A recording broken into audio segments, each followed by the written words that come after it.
Hey, Internet, and welcome to Pearls of Wisdom for November the 11th, 2016.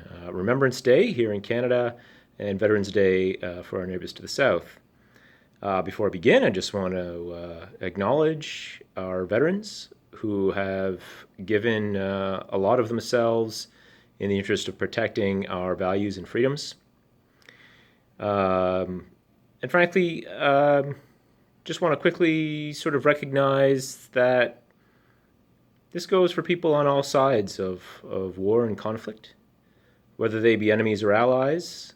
It's worth sometimes remembering that they're also fathers and sons and husbands, wives, mothers, daughters.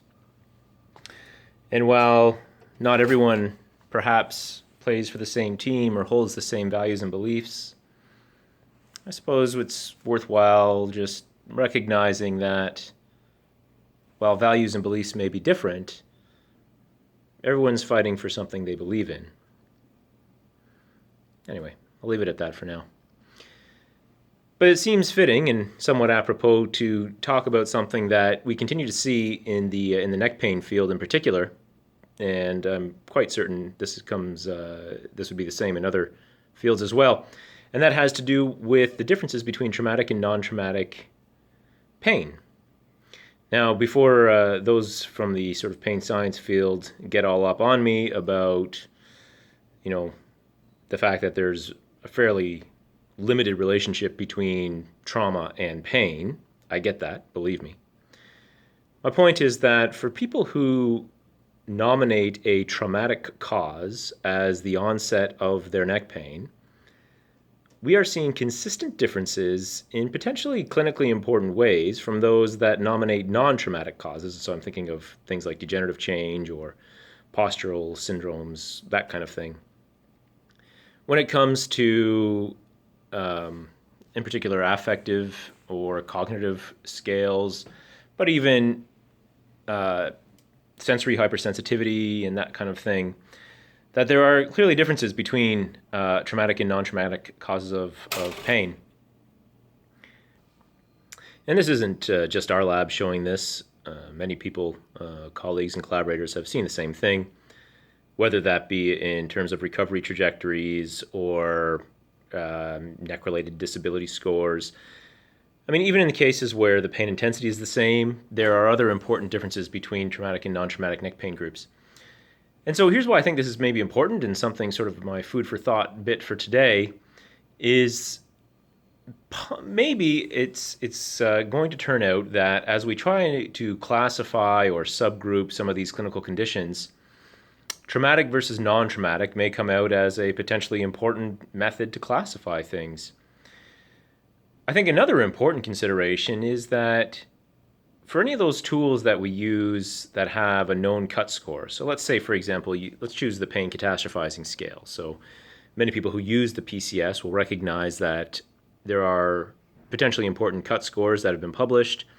Originally, they were 20 as sort of enough to raise an eyebrow, and 30 out of 52 indicating fairly high pain-related catastrophizing. A more recent cut score has come out as 24 out of 52. But I think as much as I'm happy to see people starting to use these scales, and I don't want to introduce more challenge or barrier to interpretation, it is worth a while to consider that having a single cut score for all cases of pain may be a little bit elementary when it comes to trying to interpret these.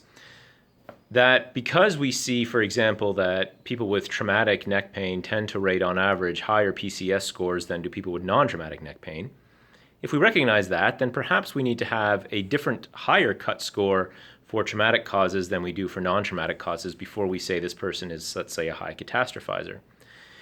And I don't think it's restricted only to trauma versus non-trauma. There's a sex difference there. Again, we'll use the PCS. Females tend to score higher than males.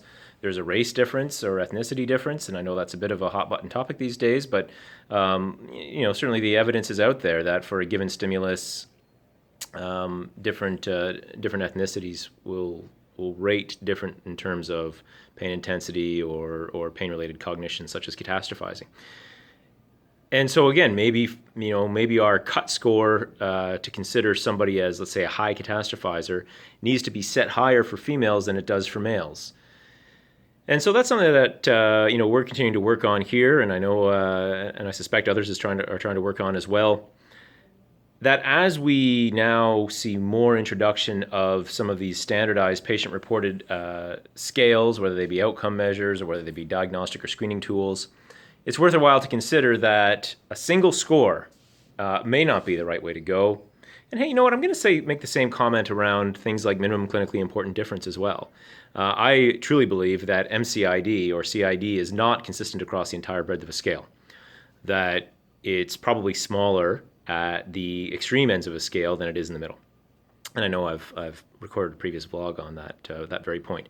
But anyway, my point being that we need to start considering the possibility that there are different cut scores for different clinical subgroups out there.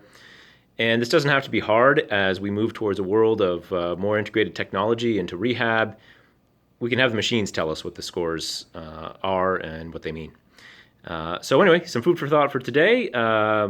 Enjoy the rest of your Friday. Thank a veteran if you know one, and all the best.